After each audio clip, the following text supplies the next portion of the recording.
What's going on, everybody? Happy Monday. Welcome to College Football Time with Avery Miguel. I'm Miguel. This is my partner, Avery. Avery, um, North Carolina did what they had to do. Minnesota, they had chances. They had chances. In the third quarter, they had some momentum, but that interception at the end zone killed that momentum. Take it from there. You're right. This was actually an underrated game, but a very close game overall. In the first half, Minnesota was keeping it close with North Carolina. They even scored late in the second quarter to give that momentum going into the second half. They were only down by 11. It was 21-10, but North Carolina came out in the second half and just steamrolled over Minnesota. They did have their chances.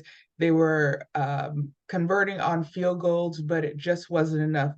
Drake May, again, making his case for Heisman, 414 yards, 2 touchdowns. He did have 2 interceptions. Minnesota also had 2 turnovers. Those could have been crucial because they could have turned into points. But even though Drake May had a big day, the big day really was Nate McCullum. He had 15 receptions, 165 yards. He had 1 touchdown. And I think that was really a breakout game for him. North Carolina, usually in the conversation, we're usually talking about them in March. Also with their rival school, Duke. Duke also had a very good game on Saturday.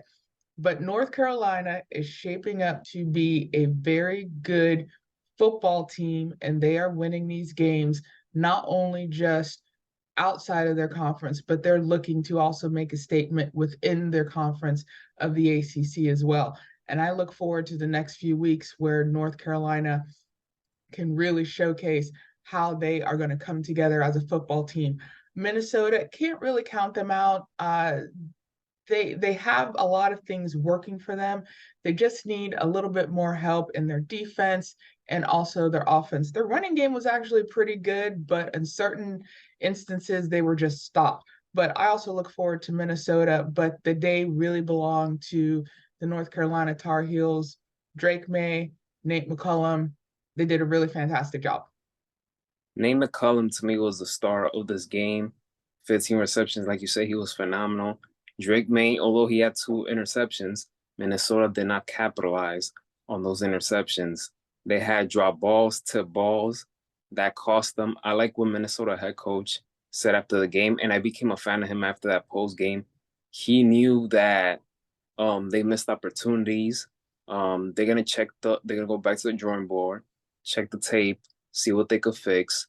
There are a lot of inexperienced players in key positions in that squad, but he says that he believes that they're a top 25 team. And if they would have won that game, they would have made even much more noise. And I do like that Minnesota team. I feel that they are a team that people should look out for. They are young. I like their defense, but I feel that that team will climb higher if they play their cards right. And I like that head coach. I feel that head coach is perfect for that program. I like his attitude. I like the quarterback's attitude. I just liked what they said in the post game. They knew that they had a chance in this game. They knew it. They just couldn't capitalize it. But give a lot of credit to North Carolina. They stepped up, especially offensively, named McCullum. And like I said, they just have to fix their mistakes on Minnesota. And but I think they're gonna be all right going forward in the future. I agree with you, Miguel. Minnesota, especially for the past couple years, and we mentioned it in our pregame, they start their season off really strong. I believe in the past couple seasons, they've even been ranked as high as 10.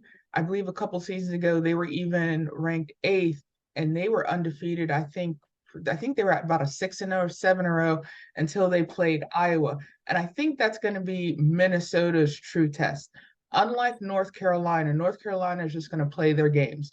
When they get to their conference games in the next couple weeks, they're going to have to prove themselves. With Minnesota, on the other hand, that's where they're really going to shine. In the past couple years, when they play Iowa, when they play Iowa State, they've had these really great games, especially for their quarterback and their wide receivers especially on the road too. They actually play very good on the road, where they're going to showcase this team.